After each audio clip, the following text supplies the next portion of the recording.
Before I say anything else, I just want to thank my friends and family. Without them, I would not be able to do what I am. So actually, I'm here to tell you a story of the best meal I've ever had. So ever since I was a kid, I've loved killer whales, right? So been growing up and just was enthralled with them, but I lived in Boston, so it was far away and could only find them in different ways. I just absolutely adored them.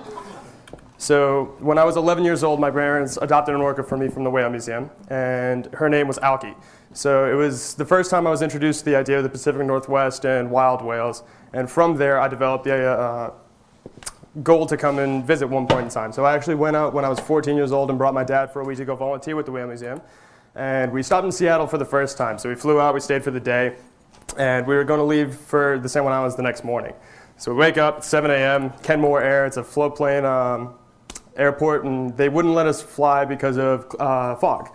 So we're saying, okay, whatever, we're gonna wait, and all of a sudden 2 o'clock hits, they send us on a ferry up north. So I'm on the ferry, I'm all excited because Whale Museum and killer whales in the Pacific Northwest, it's my entire dream.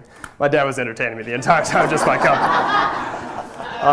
So I was happy, we got to Friday Harbor, and initially we went to the Whale Museum, but now it's like 11 o'clock or 9 o'clock, and it's been way too long since we have eaten, just because we didn't want to eat the entire day for the floatplane. So we finally get to our hotel, and they send us to Haley's Sports Bar and Grill. Now when we get there, we scour the menu, we throw on the nachos, we're like, all right, we're going to put those in. From there, the guy says, okay, don't order anything else, we're going to bring these out and let you know what happens. So he brings out these, this behemoth. I mean, guys, the chips, the chicken, the herbs, the homemade salsa, just the best thing that you can ever get. So actually, it was on this trip that I've actually gone multiple times since. It's become a tradition. My family came when I first came to UBC. We went and tried them, and then since then I brought my friends out. I've gone upwards of 16 times in the past 3 years. They are literally the best.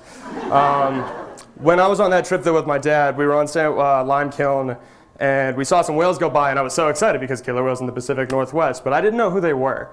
Luckily for me, there was a naturalist there that was able to point them out and said it was J-Pod, and more specifically the initial whale that was going by at the time, she said that was Alki. All of a sudden, this connection was that much more made, and that memory is still the greatest thing that's ever happened to me in my entire life. So the reason that the nacho trips works, just to bring it back for a second, is that enthusiasm, accessibility through I'm able to rent cars in Vancouver under 23, which allows me to go, and then information. The only reason I'm able to get anybody to actually come with me down on this 3-hour journey to get some mediocre $13 nachos is because it costs $30 and you get a day to go down, see the Whale Museum, and enjoy the time. So on the spirit of information, I started developing a database where the global orca identification information could be inputted by myself just to organize it and make sense of it. So from there, my idea was to create an app, and we're currently in the process of doing this right now. So for this, I'm just going to give a little presentation about what the app would do. So let's say that the naturalist is where the pin is, right? It's just out on a boat, and the whales are in between him and this dude, Kevin. Now, for the sake of this, somebody name a city outside of the West Coast, like the West Coast part. Kamloops, beautiful. All right, so let's say Kevin's from Kamloops, right? He just saw something about the southern resident killer whales, and he's excited. He's going out to go see the whales on San Juan Island because it's the best place to go. Also, that's where Haley's is, just if anybody wants to know, you can go over there. Lovely, great people. So the naturalist goes onto the app, he reports the whale sighting, and he goes on. He says he sees 2 orcas and then is able to identify them. He identifies them as J36 and J52. So awesome, sounds good. Now we have that information, and he has the information from there.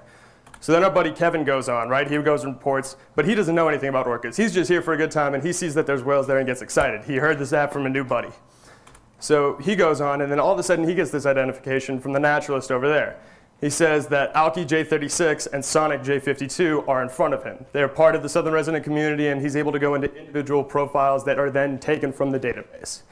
So once he has that, all of a sudden the information that the naturalist has and wants to share with everybody that is interested is then transferred to Kevin. And now he has this one connection so that when he's going back and talking about his trip to the San Juan Islands, he's not talking about some whales he saw. He's talking about Alki and Sonic, the 2 buddies hanging out. Sonic is actually Alki's kid. So mother and calf, whole pair, we've been playing with that idea a lot today. But it just brings that connection that much closer, and then we don't know what Kevin's going to do. He becomes more interested, he invests a little bit of money in whatever organizations are helping out, and hopefully goes from there. So the idea is to start out with killer whales, just make it individual, keep the connection close.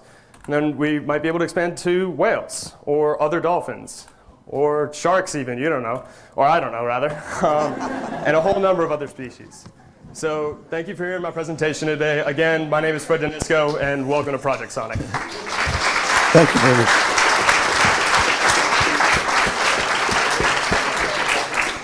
So Frederick has started a sign-up list for anybody who wants to go for nachos with him afterwards. Oh, 110%, let's do it. Is there any questions? What I am seeing here is some overlapping interests, and I think there's a need for different groups to talk together. A lot of conversations coming up. Anyway, thank you so much. Next up.